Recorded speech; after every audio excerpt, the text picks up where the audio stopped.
All right, so today I want to get into actual image processing, which is the whole point of this course. So far we kind of talked about where digital images come from, how they're perceived, how they're created in a camera. But now I want to get down to the nitty-gritty of how do you actually take a digital image as input and process it and do something else. And so the first thing we're going to talk about are called point operations, which are related to the histogram of the image. Okay, and so these are the kinds of things that you would do if you had an image and you wanted to improve its contrast, for example. Like it's washed out, you want to make it look better, right? So these are the kinds of things that, again, it's a built-in kind of option in Photoshop. We want to figure out how that actually works under the hood. And so the way to think about this is that we have an image, right? I of xy.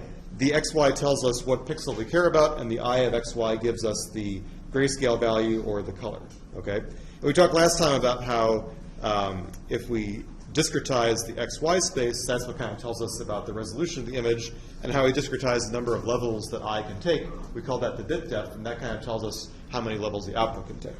And so kind of an inherent property of an image is its histogram, okay? And so the histogram we could define, for example, as a function of, let's say, d, where that gives us the number of pixels in the image that have intensity d. If I wanted to be a little bit more mathematical, I could say it's like the cardinality of the set of pixels such that the pixel value is equal to d. Okay? And so we already kind of have known in Matlab so far how to read in images. And so, for example, here's an image from my medical imaging research. This is basically a CT image. And so I can see there's, some light colors from the bones, there's some darker colors from the kind of inside of the body, and there's some gray colors from the organs. And so there's a command called imhist.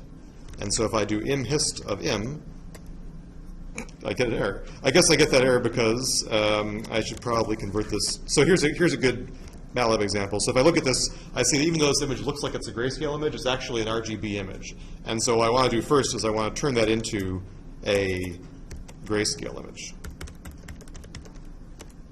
So now if I do this, I should get basically what looks like a histogram. It goes from 0 to 255, right? Those are the levels of the grayscale image. And I can see that, number one, there aren't very many totally dark pixels, like there's really nothing below intensity 50. Then there's a whole bunch of, kind of grayish pixels, and then kind of an evenly distributed bunch of whitish pixels, okay? And that makes sense. That's what the image looks like, right? And so what we want to talk about are ways to change the image by kind of considering its histogram, okay? And so let's talk about some simple things that we might want to do.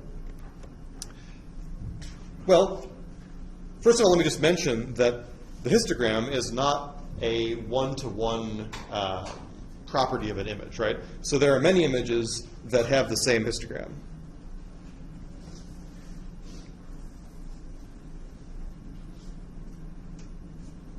So it's not like I can take the histogram of the image and really uniquely describe anything about it.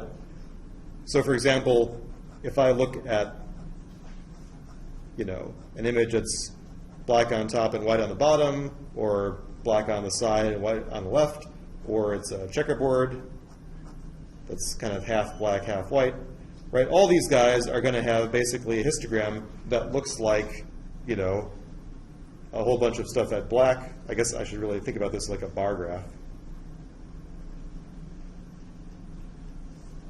Right? So we can't really tell exactly what the image is from just looking at the histogram, but we do get a sense of how the pixel intensities are distributed, and that turns out to be good enough for things like contrast enhancement, for example. So what we're going to talk about today, I said, are called point operations. And so the idea is that what I do is I have a afterwards image that is like taking a function of the before image. So this is the before image, and this is the after image. And all this is saying is, I'm not changing the locations of where colors are located. All I'm saying is, take the color or the grayscale intensity that used to be at pixel xy, look at what intensity that is, and then turn that into some new intensity. Okay? And so that says that basically every pixel that had color D before gets turned into some new pixel that has color F of D. So all the pixels that have the same intensity or color change in the same way. And so you can think about this as kind of like an input-output graph, where this is the input intensity, which ranges between black to white, and this is the output, right?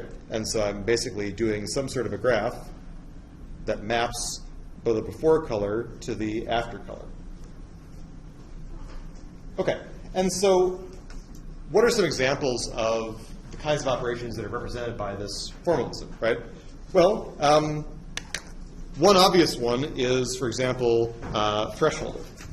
So this happens a lot in image processing and computer vision. That's like saying the function of intensity is like a step function of the intensity minus some threshold, right? So it's kind of like saying anything above t gets turned into 1, anything that's below t gets turned to 0. And I guess if I was being really proper about this, I would scale it to 255. And so let's see how that works in Matlab. So for example, what I might want to do is take a look at my prostate image, right? So let's revisit that. And now I want to say, okay, suppose I want to find the bones in this image. Well, I should be looking for the things that are brightly colored, right? So let's suppose that I looked at my histogram and I said, okay, well, it seems like the white stuff starts around 200. And so I could make a new image that says all the pixels that are greater than 200. Okay, so this is like a Matlab logical command, right? When I do this, what I'm going to get is an image that's the same size.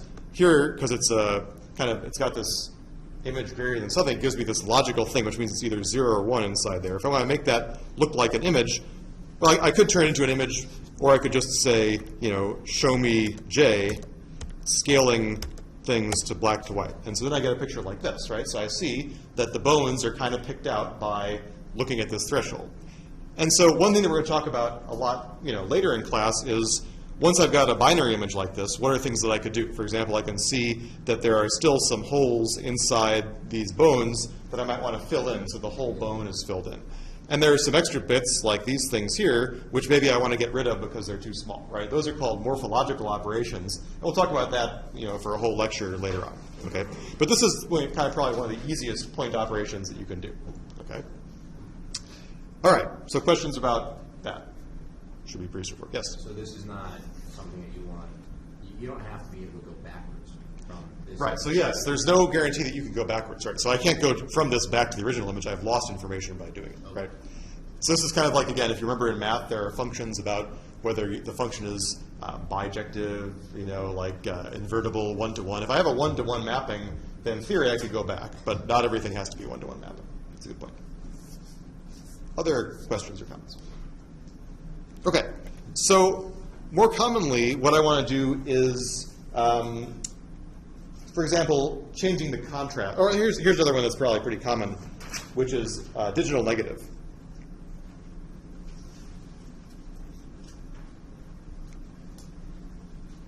So, or I guess you just call it negative. All I'm saying is I take my before intensity and I subtract it from 255. So something like this. That's like saying that I take what I had and I just subtract it from 255. And that has a result that we're kind of used to seeing. So for example, what I could do is I could say, let me read another image here.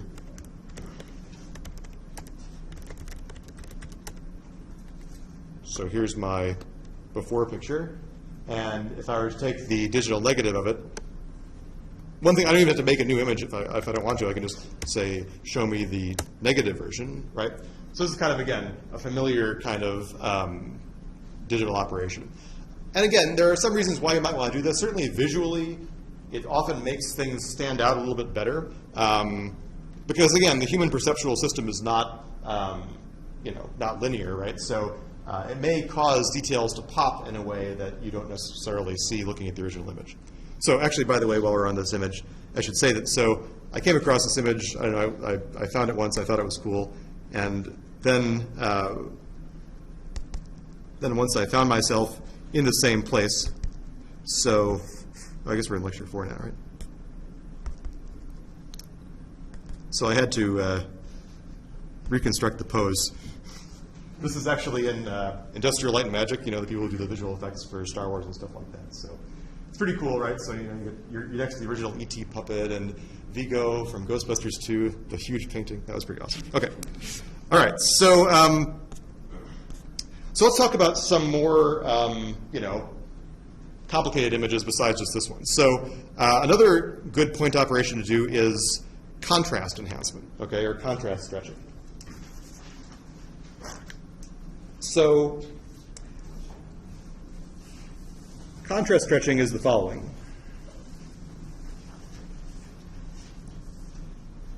Suppose that we observed the histogram of an original image, and it was kind of all contained in one region, right? So between 0 and 255, the histogram kind of went from, some low value to some high value. And kind of what I'd like to do is I'd like to turn that into something where the lowest value is scaled to 0 and the highest value is scaled to 255. I mean, in some sense, this is what that imshow command is doing when I give it the brackets as the second argument, right? It's saying stretch out so the lowest value goes to black and the highest value goes to white, right? And so let's think about what is actually happening here. So what I'm saying is that this L goes to 0 and this H goes to 255. And I assume that everything else just kind of stretches out linearly, right? And so we can think about this as just like fitting a line to 2 points, right? So I know that the slope of that line has got to be, the range here is 255, and the range here is H minus L, and I want L to go to 0. Right? So that's saying that when I put D equals L in this equation, I get 0. When I put D equals H in this equation, I get 255. Right? So that should stretch everything out. And just one comment is that, in practice with real digital images, maybe I don't exactly have everything exactly contained inside this region. Maybe I have some extra blurps that are on the edges. So I should also kind of, say realistically, I should clip the intensities to the 0 to 255 range, right? What that would mean would be that the function would look something like this. Between L and H, L goes to 0, H goes to 255. I have this linear ramp here. Anything that's greater than H just gets clipped to 255. Anything that's lower than L gets clipped to 0. Right, so this would be my f of d.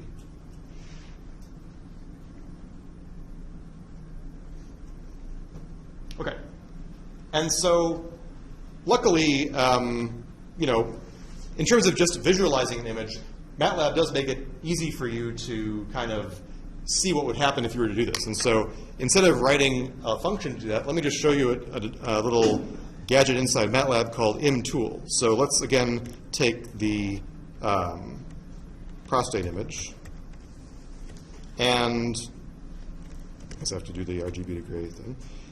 If I do imtool of M, what I get is a little thing. So it pops up kind of like the usual image, and then there's this kind of half moon icon that I can click, and this again shows me the histogram, which we saw before. And what I can do is I can kind of drag around the where I want the black and white to go. And so, for example, if I move this up, that's like saying, okay, squish the darker values so that what used to be kind of only dark gray becomes black. And here I could say, okay, well, I've got a whole bunch of pixels here that are, white enough. So what I could do is I could move this over, and this image is what you'd call kind of more contrasty than the original image, right? So I can maybe see things that I couldn't see before. So if I were to put this back to the original,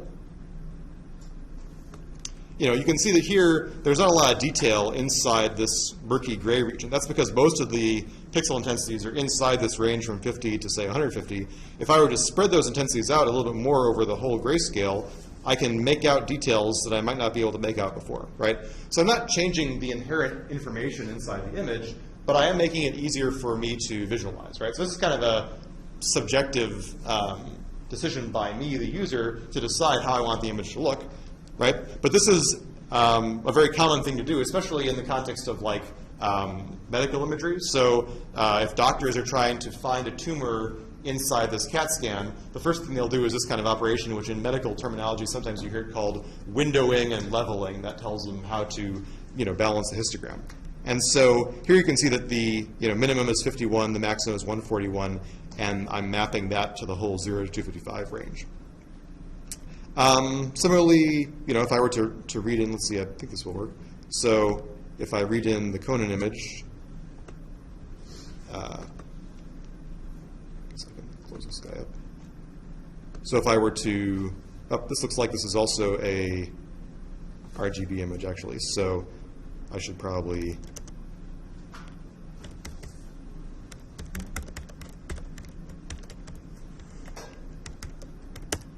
okay.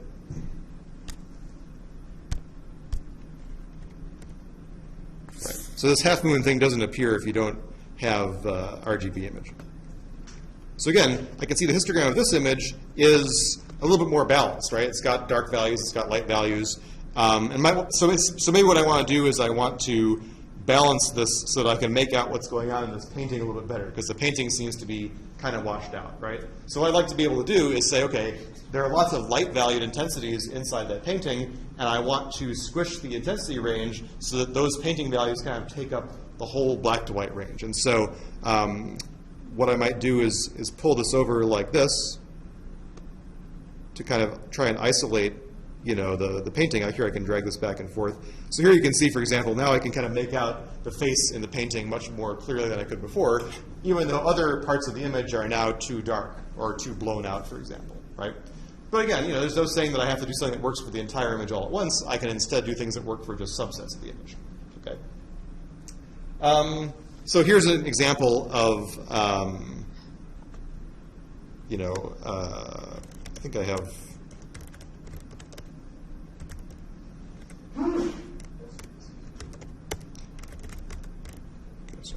yep.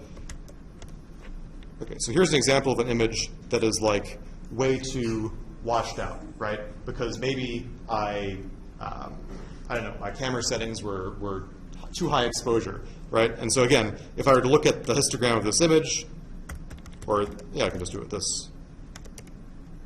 So if I were to look at a histogram of this image, I should see that everything is up in the white band, right? Hardly any dark intensities. And if I were to move this over here, then suddenly I get more detail than I was able to visually perceive, right? So I'm not really, getting any information that wasn't there before, but I'm making it easier for me to perceive. And in the same way, you can imagine that there's a reverse version where if I were to have a very dark image, I could do the same deal. So here's an image that's too dark. If I look at the histogram, I can see everything is kind of concentrated at the bottom, and then I can drag things around to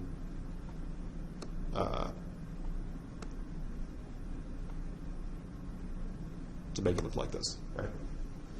So again, even though Matlab provides me some tools for doing this visually, I mean, we can also write our own, simple command to do this. So let's say, for example, so minimum was 11, maximum was 85, right? So what I'm going to do is I'm going to apply my equation here, and I can say, okay, oops, I guess I want this guy. So one pesky thing is that the imtool does not act like a regular figure window. Matlab doesn't want to close it when you say close it. So, so let's say my im is the cube that's too dark.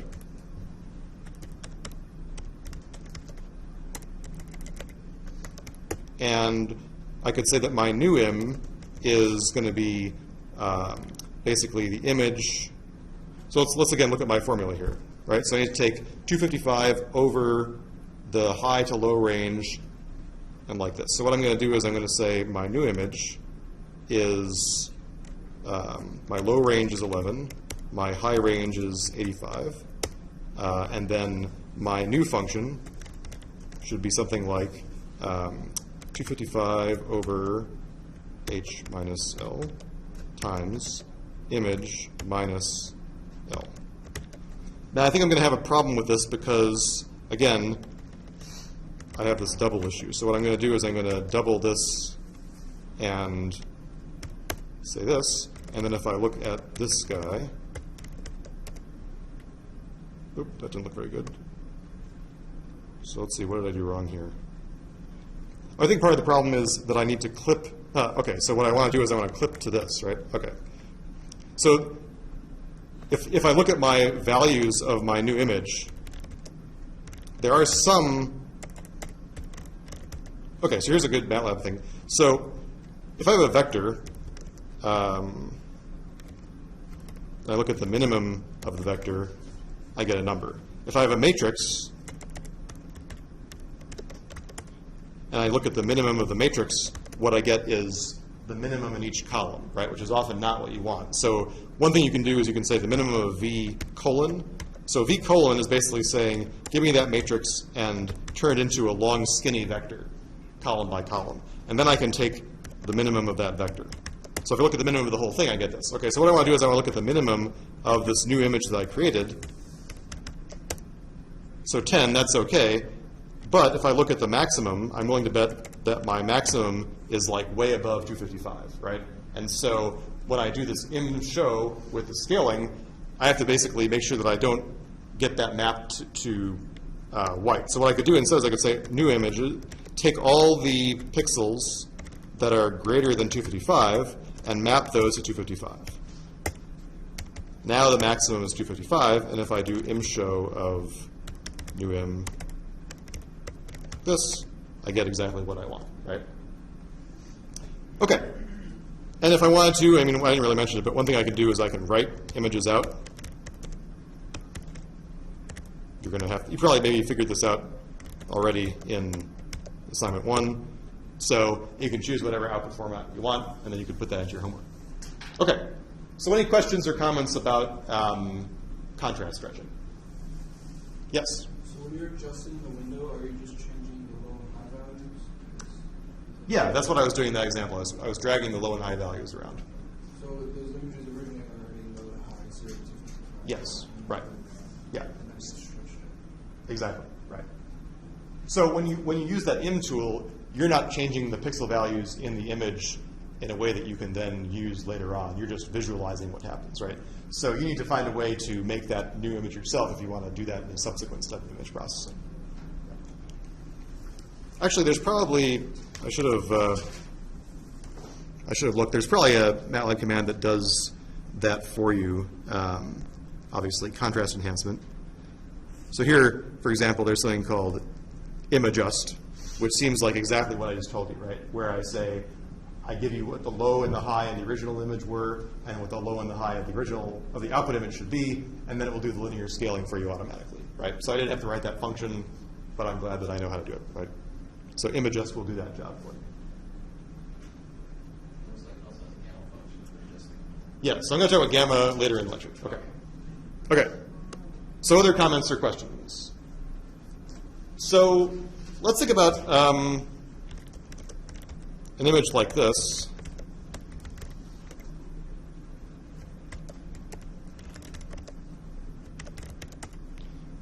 Okay, so here is an image that is definitely got problems, right? It's washed out, it's kind of weird. And if I look at the histogram of it, I can see that there's a problem, right? The problem is that the intensities are too much on the white end, right? And that's what makes it look kind of crummy. And I could argue that I could try to make that image better by dragging the histogram around a little bit. What I could do is try to bring these up, I guess, a little bit. But this image still looks kind of crummy when I do that, right? Like somehow the back of the room seems too dark and the whole front of the room seems too light, right? So simple contrast stretching is not going to help me fully fix this problem with the image, right? What I really like to do is redistribute the pixels in such a way that, these lighter guys kind of proportionally take up less of the image intensities and the darker guys take up proportionally more. So I want to do this kind of nonlinear mapping of intensity, okay? And that process is called histogram equalization. Okay. And so kind of the phenomenon I just showed you was that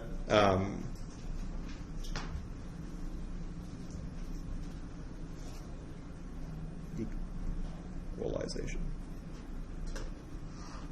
Right, so kind of what I just showed you is there are some cases when, contrast stretching just doesn't seem to work, right? If I were to stretch this out, I would still get something that doesn't look so good. So sometimes contrast stretching fails.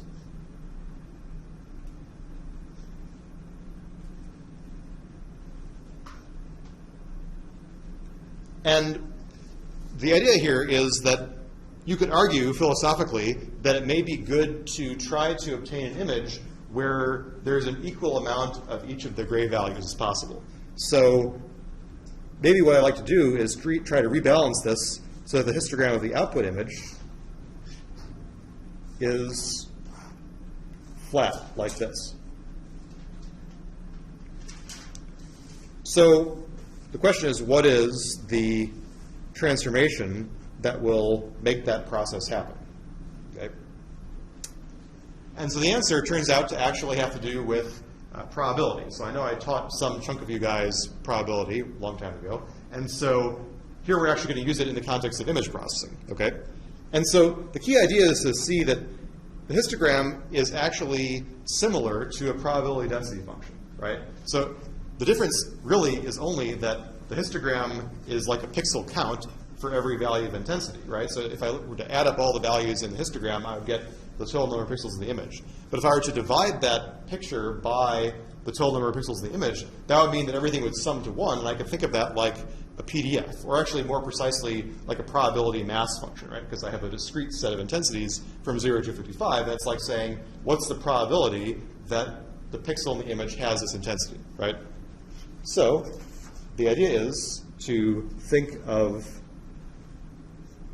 the image histogram as a probability mass function.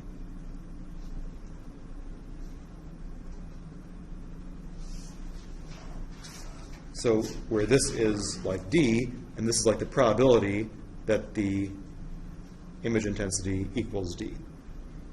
And then I have kind of like a bar graph for each of these things. And then the sum of these probabilities from D equals 0 to 255 has to equal 1. Right? So that's like the probability, the definition of what a probability mass function is. Okay? And so actually what we need here in this example is not the PDF, but the CDF, which is basically the cumulative density function, right? So we actually will use the CDF, which stands for cumulative density function.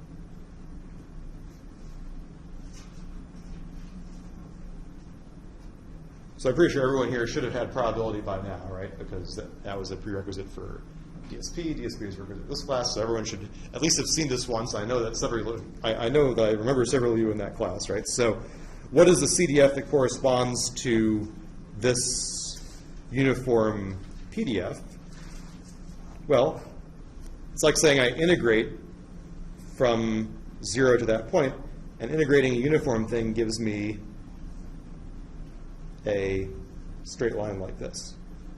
So if this is D, this is like my CDF of D. And the CDF is basically defined as the probability that this image intensity is less than or equal to D. So at 0, it's 0. At 255, it's 1. And in this case, since I want things to be uniformly distributed, I have this nice linear slope that goes from 0 to 1. And so kind of what I want to do is I want to turn my old histogram into this new histogram. Or another way of thinking about it is I want to turn my old CDF into the new CDF. Okay? And so what is the mapping that I want? So what f of D converts the original image histogram into uniform distribution? Well, it turns out that that function is exactly the CDF, the original CDF. So it turns out that I can use this thing where this is the CDF of the original image. Why is that true? Well, let's kind of verify that that's true. That's like saying that suppose that the original image was I, and it gets turned into pixel j, right? So the probability that the new pixel is less than some value is equal to, by definition, the probability that the cumulative distribution applied to the original image is less than that value.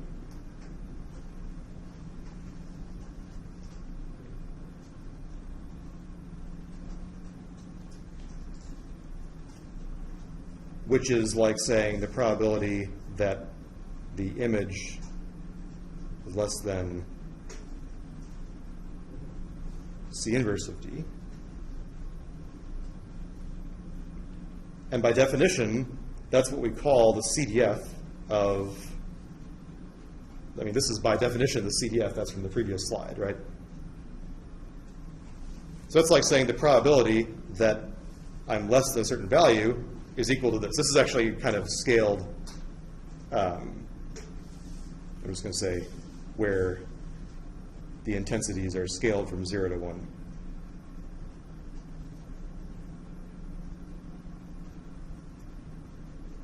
If I want to make this really proper, I should probably multiply this by 255 somewhere.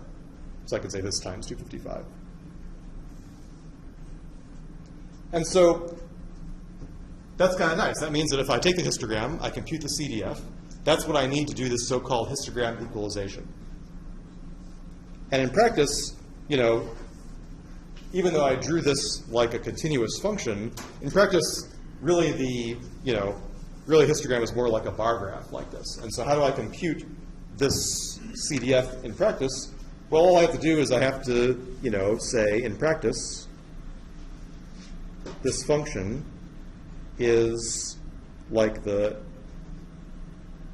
sum of the values of the histogram over all the values of the histogram, and then scale to 0 to 55. So in practice, because what I'm doing fundamentally is I'm saying, okay, add up all the values up to this certain pixel D and divide, I can't actually get the histogram to be totally flat, right? So let's see what would happen if I applied it to that image I showed you before. So, so here's my image, and there's a command called histec, or histec, I guess. So let's do doc histec. Right, so this basically just says equalize the histogram. If I don't say anything else, give it only that one input, it will do the equalized output. And so if I say histogram equalization of this image, now the output image is going to look, is this my image? Let me just close all these guys. Now my output image looks a little bit better. I mean, you could argue that there's some problems still. Like there's still some regions that seem too dark. But if I compare it to the original image, I can see that there's definitely a lot more detail in, for example, the sofa cushions and stuff like that than there was before. And if I were to, when I did the contrast enhancement, I didn't really get this kind of level of detail, right? So if I were to do, again, imtool of im, it would have been tough for me to get kind of the same look. I still have all this faded out stuff here if I compare it to this, right? So histogram equalization in this case is definitely better. I compromise on having this dark region in the back, but generally looks pretty good. And if I were to look at the histogram of this new image, I would see that it is, definitely approximately uniform, right? So now what I have is I've taken all the old intensities that I had, I've spread them out on the 0, 2, 3, 5 axis, and kind of what I've done is in places, for example, where the bars were too short, so if I were to look at the histogram of the original image, so kind of if I compare the pixel counts kind of before and after, what I can see is that now every bin has roughly, say, 5,000 pixels in it. And to make this first bin, what I'm doing is I'm combining basically the first 5,000 pixels moving from left to right. And so maybe to make this first bin, I'm accumulating a whole bunch of these original dark pixels, and they're all getting mapped to this one color black. And similarly, I'm kind of collecting chunks of pixels inside here until I reach this kind of, average point. But on the other hand, the reason this doesn't quite work all the time is that there are some bars that I can't, split up, right? I can't take all the pixels that were at level 190 before and split them up half into here and half into there, right? Because this is an operation that applies equally to all the image pixels that have the same intensity. And so that means that I can't split big bars. I can only combine smaller bars. And that's why this output here doesn't look entirely, uniform. But visually, things will look a lot better than they used to. Okay, so comments or questions about that? So now that I basically know how to turn any histogram into the uniform histogram, I could also do what's called histogram specification if I really wanted to. So I could say, for example, suppose that I had a target histogram that I wanted to get.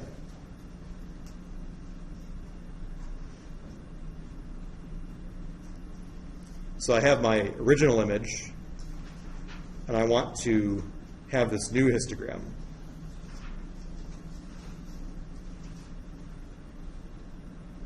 So what I could do is I could say first I do histogram equalization.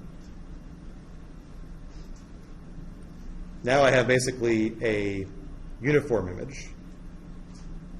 And then I kind of have what I would call inverse histogram equalization to get my new histogram. And so that corresponding overall function would be like saying I take the CDF of the first image, and I take the inverse CDF of the second image.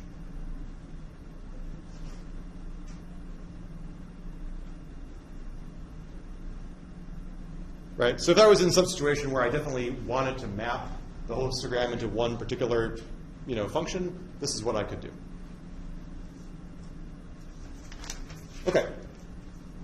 So the comment was mentioned, gamma correction. Okay. So, okay, before I go into that, let me ask any questions about what we talked about so far. Okay, so gamma correction is something that, to be honest, is maybe less of an issue than it used to be. So the problem is that every monitor or every display device has a different relationship, a different nonlinear relationship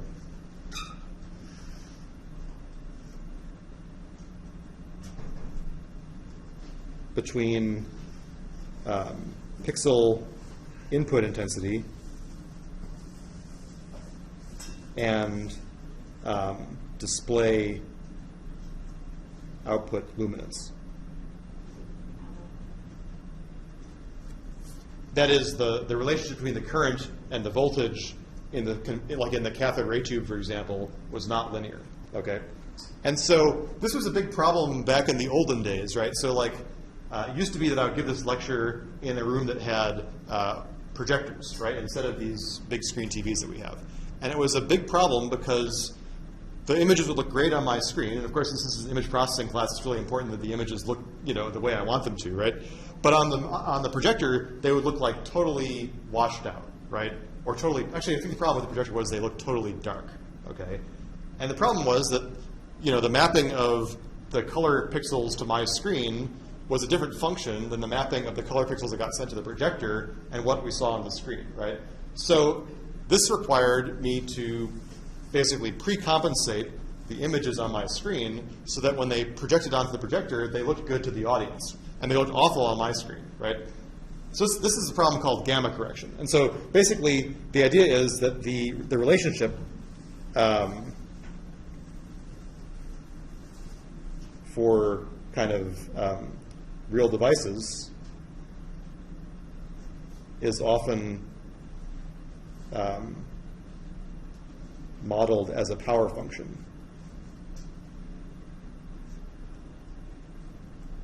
What I mean by that is something like this.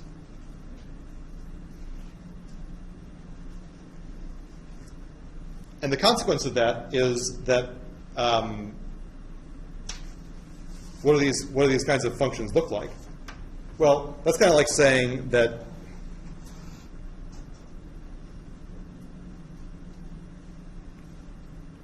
ideally, what I want is there to be no distortion between the input and the output. There should be a linear relationship between what comes in and what gets shown on the screen.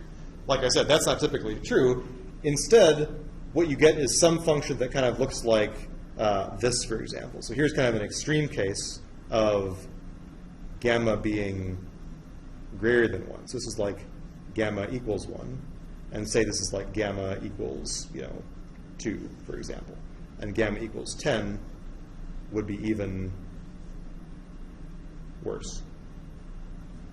So what that would say is that this whole gamut of input intensities, say from 0 to 150, is getting mapped into this tiny dark region of the output, right? That's exactly the problem that I was having on the projector screen, was that I had this rich, gamut on my laptop screen, and it was all getting mapped into this crappy dark region on the projector, right?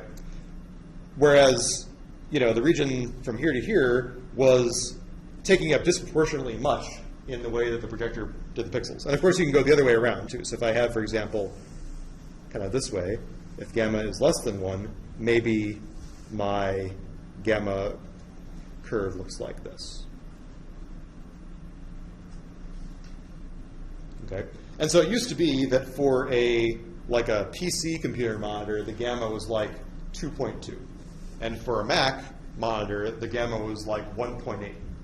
And this would mean that for a long time, images would look a little bit different on PCs than they would on Macs. And that was like a huge issue for especially people who are like graphic designers, who are sending things to clients, and the client says, this looks awful on my screen, and he's, oh, it looks okay on my screen, right? So that's a big issue for being able to kind of collaborate and communicate, right?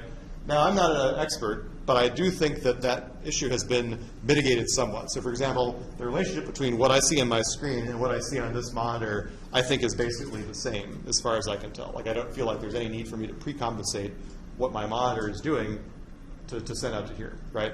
But, I mean, if I were to plug this into like a VGA cable instead of an HDMI cable, I think that I would have the same problem I used to, right? Because now I'm going into this more kind of serial analog world as opposed to a digital world, right? But again, it's not so much, I guess I should step back. It's not so much of an analog digital problem as it is a old display versus new display problem. I feel like, again, I'm no expert, but I believe that these days monitors that you would buy are all hopefully tuned to have a little bit better gamma correction or similar gammas.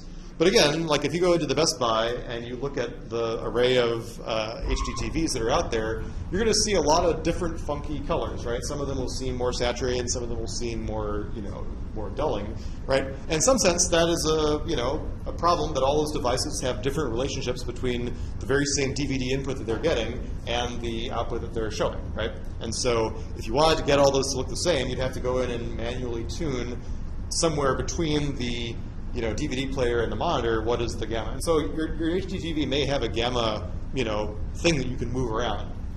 Okay, so I kind of already said how would I deal with this problem? Well, what you would do would be basically to say, the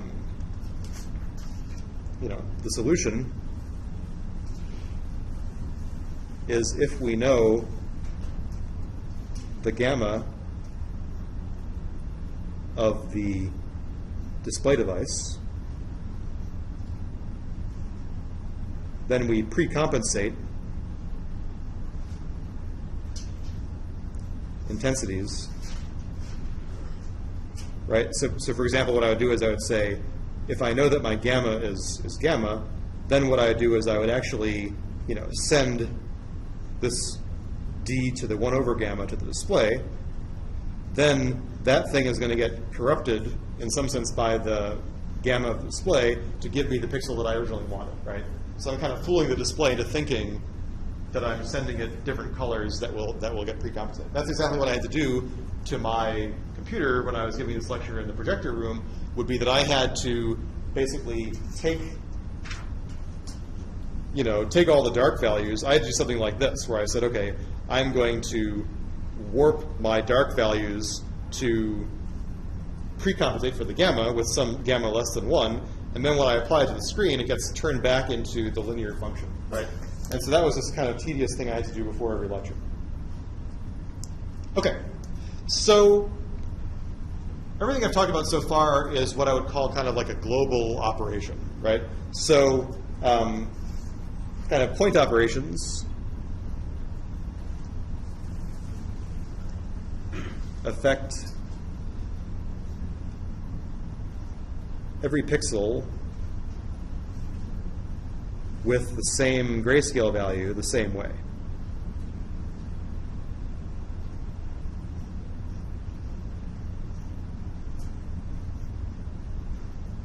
Okay. And in some cases, like the kind of basic contrast enhancement, that's good. But in other cases, it's not so good, right? And so, for example, if I still have it on the screen, so here is my histogram equalized image from before. So you could kind of argue that, well, there were some dark pixels over here that I don't really want to treat the same way as the dark pixels that were over here in this image, right? So in some sense, I would like to do more local processing of the image. Like maybe I want to do some sort of like local contrast enhancement or local histogram equalization. And so that's kind of where we're going next, is doing a little bit more, local spatial processing. And so this is just kind of a preview, but so many image processing operations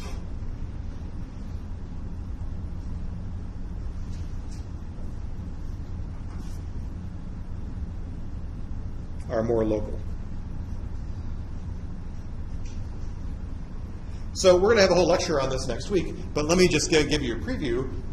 So one possibility is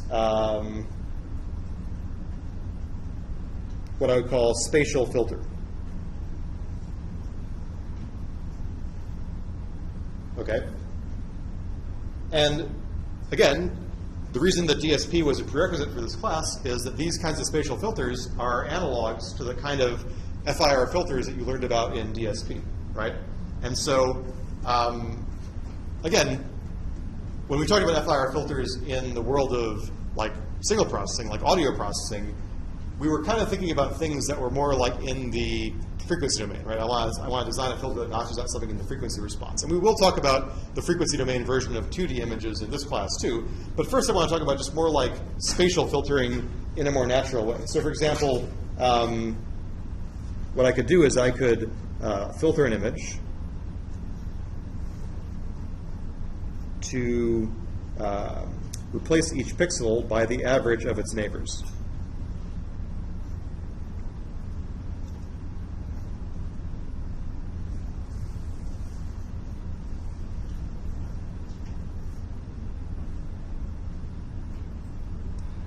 And so that would basically say, okay, if I have my output image, the output at xy is the average of the 3 pixels to the left and the 3 pixels, the left-right pixels and the up-down pixels, something like this.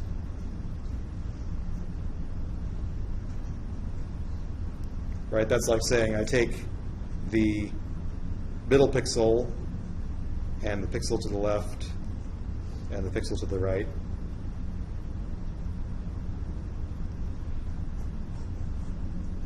So I'm taking these 9 pixels and averaging them, right? And each of these guys gets a weight of 1/9.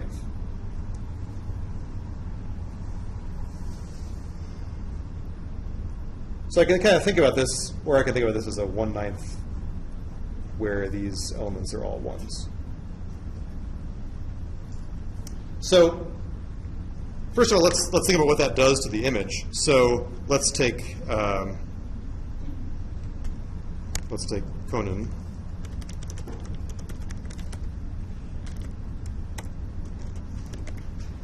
Yeah.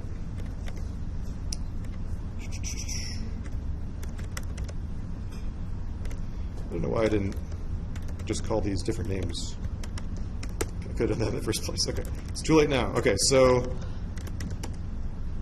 let's take this image and let's define a filter. So the filter I just defined is something like 1/9 times an array of all ones, right? Now there's a command called, I think the command is called imfilt, or imfilter maybe. Yes. So what I'm going to do is I'm going to supply the original image and I'm going to supply the filter.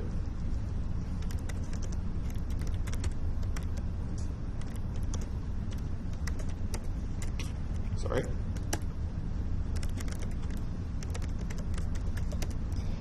So what has changed in this image? Well, it's kind of hard to tell from what you guys are seeing here. But if I were to, for example, zoom in on part of the image, we should see that there is some difference in the amount of detail, right? So the old Conan is, sharper, and the new Conan is blurrier, okay? And so what I'm really doing is I'm kind of averaging adjacent pixels. If I were to make the averaging mask even larger, so for example, if I were to define the filter as being the average of, say, the pixels in an 11 by 11 neighborhood,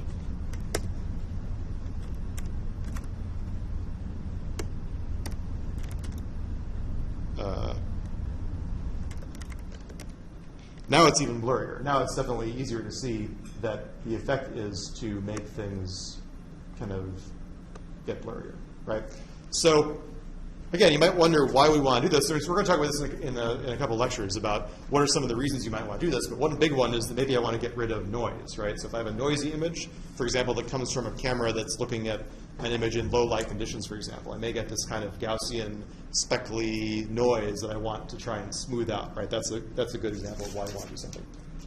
On the other hand, there are filters that do very different things to images. And so, for example, actually, before I leave this, just to make you shudder a little bit, one way to think about this is that if this is my filter, let's call this h of xy, okay? So what does this equation here really mean? Well, I can write this in a slightly different way, which is saying that my output is the sum over I, sum over j, of the filter. Okay, here I'm going to make it even worse. So if I write it like this,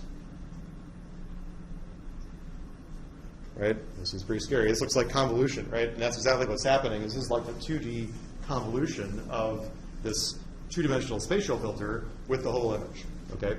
Now, luckily for you, so we could say this is kind of like this, right? So we could say this is the convolution of the filter and the image. And that is really what's going on. Most of the time, we're not going to think of it too much like this. I mean, in some sense, you know, one of the things that was really important about convolution in one dimension was this notion that you were taking the filter and you were flipping it and running it across the image, right? Or running it across the signal. And that flipping was really important. In image processing, we don't have to worry about that too much. It's actually easier to think about, basically, I have the whole image, and I'm thinking about the filter being placed over a pixel on the image at a certain center pixel, and then applying some combination of these values around that pixel to get my result, right? So I don't really have to worry about the notion that this thing is flipped around. And a lot of times these filters are already symmetric in a way, so it doesn't really matter that we're flipping, okay? So all this to say that really what's happening under the hood is exactly convolution, which, again, means that we can bring in tools of Fourier analysis that will help us do certain kinds of frequency domain filtering, you know, that makes sense in the same way that convolution had a dual of frequency domain stuff in signal processing. We'll talk about that in a couple lectures, okay? But here's some stuff that is a little bit, you know, more perhaps unexpected. So let's think about this filter.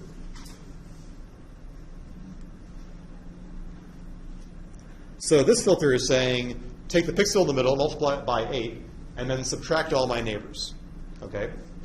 And so let's think about what happens if this filter is centered over a block that is roughly uniform color. Not much is going to happen, right? Because this middle pixel is going to have the same color as these guys, and I'm going to get a filter response of 0, right? Whereas if this pixel is much brighter or much darker than one of its neighbors, I'm going to get some heavy response to that filter, either a big positive response or a big negative response. And so let's kind of just see what happens. Again, this is not like the main filtering lecture, so I don't want to go over this too much, but just as a preview. So let's suppose that my filter I define as what I just said.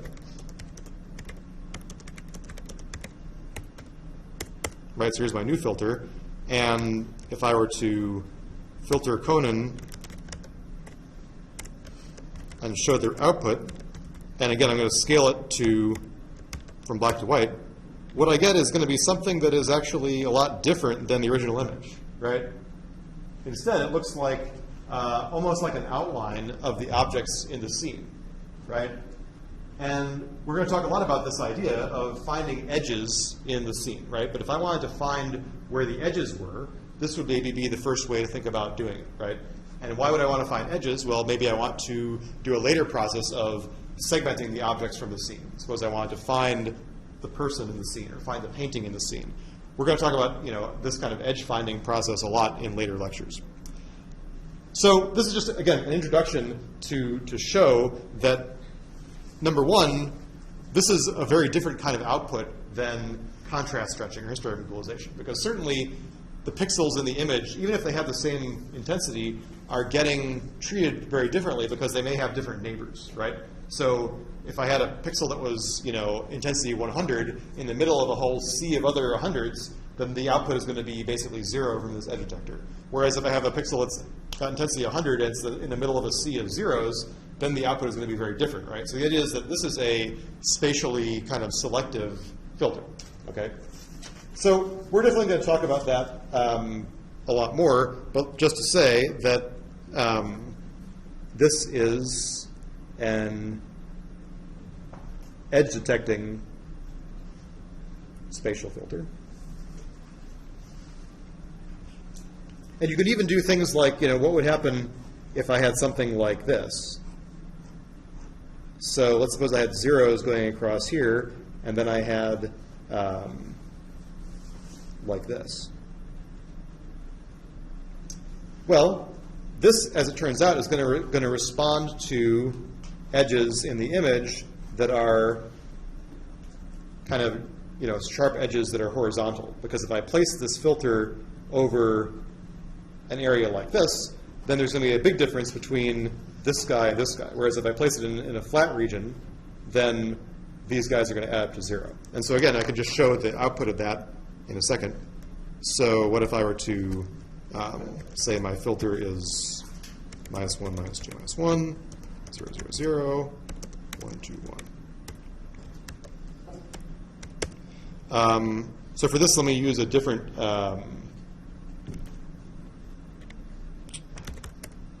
what? Sorry.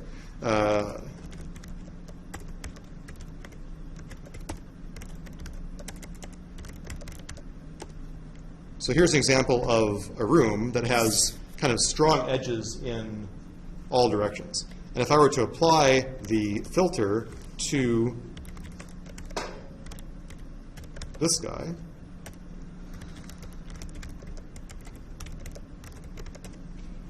this filter is going to kind of respond preferentially to images that are roughly horizontal, right? So for example, the bars of the windows that are going across this way, and the sharp edges here between these two floor carpet tiles, right? There's like a strong response there. But strong edges that are going left to right don't get picked up, right? So for example, there's definitely some edges on this table leg that don't respond at all because those images are not going the right way. So you can imagine that we can design some filters that are kind of preferential for different edge orientations. So again, we're going to talk about this a lot in future lectures. Yeah? Can we see the transpose of that? Right, so the transpose of that, good question. So if I were just to filter this with the other way around, now I should see the edges of the table legs and the edges of the window going the other way, right? So this is something we're going to talk about a lot more in future lectures about how would I design filters to do certain tasks, right? But unlike, in some sense, I think that filtering, so again, this kind of taking the filter block and moving it around the image is kind of like the equivalent of, in the time domain of an audio signal using an FIR filter, right? But I find that this is much more immediately graspable about why do you want to filter an image and what filters will be good for certain tasks, right? So I think that in some sense filtering is a lot more intuitive in the image processing world than it is when you're first learning about it in the signal processing world, because you have an immediate grasp of what the output is. Okay, so just to wrap up, basically this lecture was all about changing the colors of pixels in the image, in some sense, so the intensities of pixels. The next lecture is going to be about changing the shapes of pixels in the image, right? So basically, we didn't do anything in this lecture where the fundamental size or shape of the image was changed, right? But one of the things that you typically want to do in Photoshop, for example, is you take a picture of a beautiful beach scene, but you didn't get the horizon line to be perfectly horizontal. And so what you want to do is you want to rotate that image to bring that to a horizontal, horizon. So we're going to talk about things like scaling and shifting and rotating and even more complicated translations or complicated transformations that kind of put images together the way you want. So those geometric operations are going to be the subject of the next lecture. Okay. Any more comments or questions? So actually, while we have a moment, let me just say that I saw on Piazza someone mentioned the Lytro camera. And so let's just take a look for a second at that. So this is a second generation of this Lytro gadget, which looks like a form factor that is, what happened to me here? Oh, I see they changed it. So it used to look like a little, what's the best comparison? Like a little thing that had a square cross section and it was like a little rectangular tube. Now it looks more like an actual camera. And you can read about it, but basically, I don't know if they have a good picture of the lens. I thought they had a little quick illustration at the top. Yeah, there's got to be something. Well, Gallery, let's try this. Here we go. So this is the idea, is that by kind of moving my mouse around, I can refocus the image. And that's kind of like changing what the focal length of the camera was. Oops. Hey. I don't know what happened to my thing here. It was doing it fine before. Right, so I kind of move around the focal plane of the camera. I guess if I just move it up and down is what's happening. And the idea is this is done with only one kind of click of your camera. I'm trying to see where's the, how it works thing here. Yada yada, press stuff. Yeah. There was a small illustration, I think, on that page itself. Was it? I guess, mega ray. So kind of what it's hard to see is that the effect is what the effective, lens array is. Like kind of what's happening is that you have this sensor, the CCD is basically divided up into lots of smaller images that correspond to the optical pathways through slightly offset lenses, right?